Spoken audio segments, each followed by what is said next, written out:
ইমরান খানের মুক্তির দাবিতে জনসমুদ্র পাকিস্তানের রাজপথ। প্রিয় নেতার কারাবন্দির 2 বছর পূর্তিতে মঙ্গলবার দেশজুড়ে ছিল উত্তাল।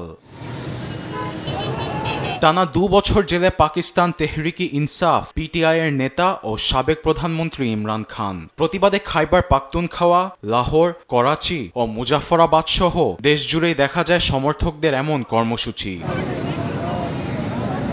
ইমরান সমর্থকদের দমাতে আগেই অতিরিক্ত নিরাপত্তা সদস্য মোতায়েন করে ক্ষমতাসীন শাহবাজ সরকার। করাচিতে শান্তিপূর্ণ বিক্ষোভে পুলিশ বাধা হয়ে দাঁড়ালে শুরু হয় সংঘর্ষ।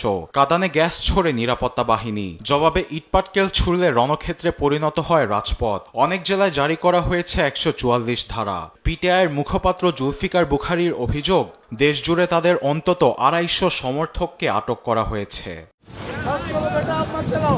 সরকারের দমনপীড়নের মুখে পিছু না হটার ঘোষণা দিয়েছেন ইমরান খান।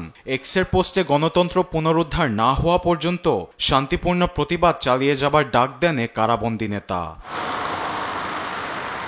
এদিকে পাঞ্জাব প্রদেশের আঞ্চলিক সরকারের মুখপাত্র উজমা বুখারী পিটিআইকে সন্ত্রাসী সংগঠন হিসেবে আখ্যায়িত করেছেন। তার বক্তব্যের প্রতিবাদ জানিয়ে প্রত্যাখ্যান করেছে পিটিআই। 2023 সালের 5 আগস্ট থেকে ইমরান খান কারাবন্দী। রাষ্ট্রীয় উপহার আত্মসাৎ, নির্বাচনের নিয়ম লঙ্ঘন, সন্ত্রাসবাদ এবং রাষ্ট্রবিরোধী সহ শতাধিক মামলায় বিচার কাজ চলছে ইমরান খানের বিরুদ্ধে। এর মধ্যে কয়েকটির রায় ঘোষণা হয়েছে। প্রতিটি অভিযোগ অস্বীকার করে নিজেকে নির্দোষ দাবি করে আসছেন তিনি।